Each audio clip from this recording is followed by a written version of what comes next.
Good morning. It is June 16th, and today's devotion is titled True Fasting. And I want you to hear these words from Isaiah 58. Is not this the kind of fasting I have chosen, to loose the chains of injustice and untie the cords of the yoke, to set the oppressed free and break every yoke? Is it not to share your food with the hungry and to provide the poor wanderer with shelter? When you see the naked, to clothe them, and not to turn away from your own flesh and blood. And again, the title is True Fasting. Now, in these devotions, I oftentimes do a counter to something that's kind of normal, and it doesn't mean that I'm calling the other wrong. Here's what I mean. Fasting has its place. For true spiritual discipline, to sacrifice personally the pleasures and things of this world to remind yourself that you live for something more is indeed beneficial. But in the Old Testament, as well as in the Christian church, there are times in which fasting just becomes something that I do. Hey, God, look what I did.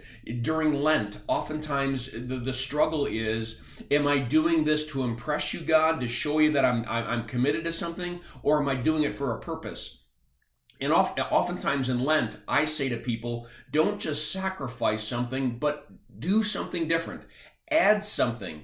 I mean, look what he's saying here. Feed the hungry, clothe the naked, break the chains, loosen people from their burdens. And so one of the things that we need to realize is that Satan can take the very good spiritual disciplines and over time twist them, and they become a law to ourselves, and they become a thing that we do in order to impress God. And God's saying, no. These spiritual disciplines are to purify your heart and make you closer to me. And by doing that, you're going to do the works that I do, and you're going to spontaneously feed the hungry, and you're going to do these kinds of things. And so that's why he says in Matthew chapter 25, to come to me, to the sheep. For I was naked and you clothed me. I was hungry and you fed me. I was in prison and you visited me. These are the attributes of those of us who fast for the right reasons and do it truthfully. And so I encourage you to read this section and the devotion. I pray it's a blessing to you, and have a firmly rooted day.